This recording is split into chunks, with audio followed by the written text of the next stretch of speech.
Sentence patterns for speaking in English. අද දවසේ පාඩමේදී මම ඔයාලට කියලා දෙන්නේ මෙන්න මේ කියන වාක්‍ය රටාව. මම හිතාගෙන ඉන්නේ මේ තරඟේ කොහොම හරි දිනන්න. මම හිතාගෙන ඉන්නේ ඒගොල්ලන්ට හොඳ පාඩමක් උගන්වන්න. මම හිතාගෙන ඉන්නේ කොහොම හරි ඉංග්‍රීසි කතා කරන්න ඉගෙන ගන්න. ඉතින් මෙන්න මේ වගේ අදහස් කොහොමද හරියටම ප්‍රකාශ කරන්න කියලායි අද දවසේ පාඩමේදී සාකච්ඡා කරන්නේ.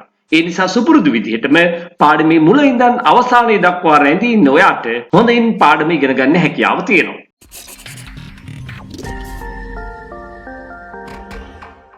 මම හිතාගෙන ඉන්නේ රේස් එක කොහොම හරි දිනන්න. ඇත්තටම මෙතන හිතාගෙන ඉන්නවා කියලා අදහස් කරන්නේ thinking of කියන ක්‍රමයක් අපිට භාවිතා කරන්න පුළුවන් වගේ උඩින් පේනවා.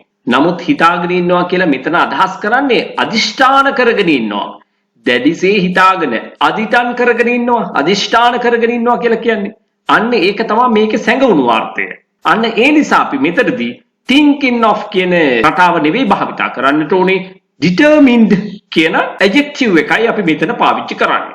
හරියට I'm tired, I'm married, I'm educated, I'm employed, I'm unemployed අන්න එවැනි වාක්‍යවලදී past participle verb එක යෙදিলা තියෙන්නේ adjectives ලෙස.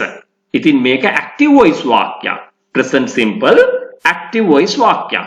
හොඳයි. මේ සියල්ල මම ඔයාලට කිව්වේ අපි ඉගෙන ගන්න දේ අවබෝධයෙන් ඉගෙන ගත්තොත් මේක සදාකාලිකව මතක හිටින නිසා. I'm determined. අන්න ඉන් පස්සේ අපි ගන්න ඕනේ infinitive verb එක. to සමග අපි භාවිතා කරනවා. I'm determined to win the race somehow. කොහොම හරි somehow අපි හිතාගෙන ඉන්නේ ඒගොල්ලන්ට හොඳ පාඩමක් උගන්වන්න. We are determined to teach them a good lesson. Or else you can say we are determined to teach a good lesson to them. මම හිතාගෙන ඉන්නේ කොහොම හරි ඉංග්‍රීසියෙන් කතා කරන්න. ඒකනේ මෙච්චර මහන්සි වෙන්නේ නේද? I am determined to speak in English. I am determined to speak in English. මම හිතාගෙන ඉන්නේ දවසක එහෙ යන්න. I am determined to go there one day. I am determined to go there one day. One day දවසක.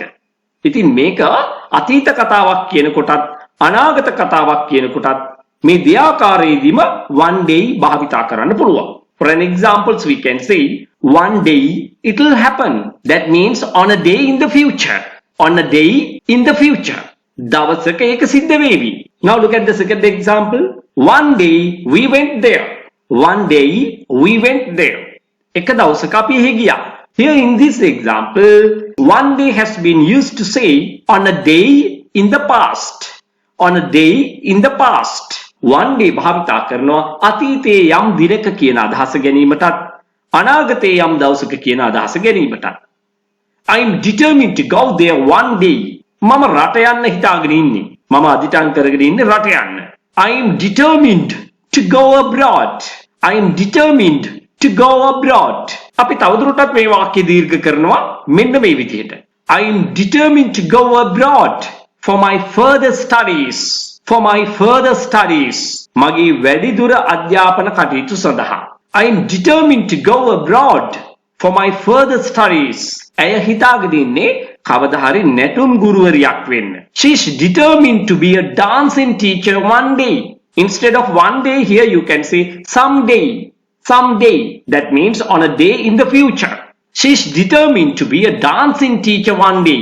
අපි හිතාගෙන ඉන්නේ මොනතරම් බාධක මැද්දේ වුණත් මේ රටේම ඉන්න, මේ රටේ ජීවත් වෙන්න. We are determined to live in this country despite so many obstacles. මේ වීඩියෝව අවසානයේ දක්වාම නරඹන්නයි අපි හිතාගෙන ඉන්නේ.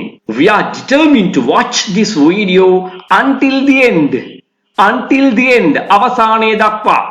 We are determined to watch this video until the end. Now you can say we are determined to use this pattern hereafter. Hereafter we are determined to use this pattern. අපි හිතාගෙන ඉන්නේ මීට පස්සේ මේ වාක්‍ය රටාව පාවිච්චි කරනවා කියලා. ඉතින් හිතාගෙන හිටියට බෑ, අදිෂ්ඨාන කරගෙන හිටියට බෑ. ඒ අනුව කටයුතු කරන්නට ඕනේ. The more you practice, the more you gain the ability of speaking in English. Because practice makes you perfect. So thank you very much. Bye for now.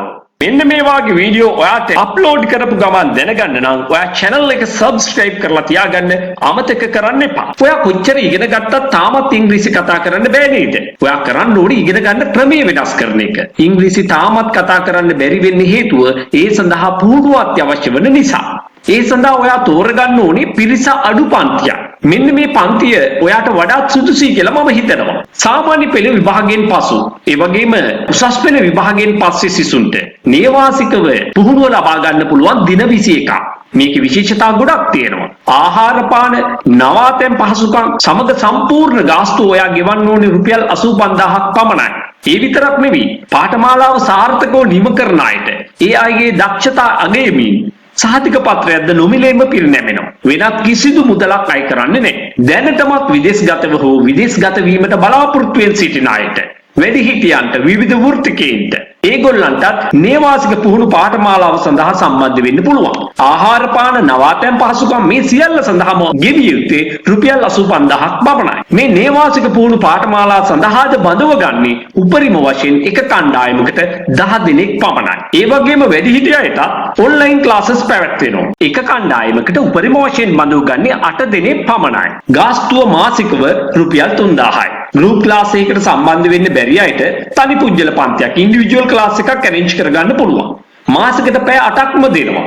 රුපියල් 10000ක් පමණයි අය කරන්නේ. ඔයාට කැමති වේගෙන්, ඔයාට කැමති විදිහට ඉගෙන ගැනීමේ අවස්ථාව ලැබෙනවා. ඉතාලම අඩු මුදලකට ඔයාට උගන්වන්නත් පුළුවන්. එහෙමනම් එක පන්තියක අවම වශයෙන් 100 දෙනෙක්වත් දාගන්න ඕනේ.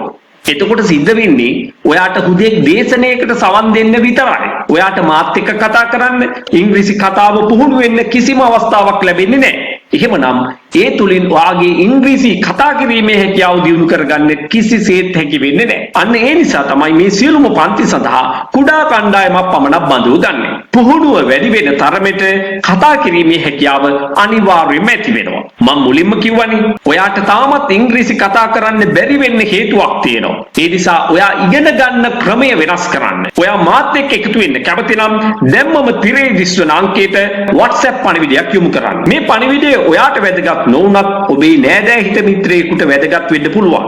ඊගොල්ලන්ගේ දුවල පුතාලට වැදගත් වෙන්න පුළුවන්. ඒ නිසා මේ පණිවිඩය හැකිතාක් දුරට ෂෙයා කරන්න. Thank you everyone.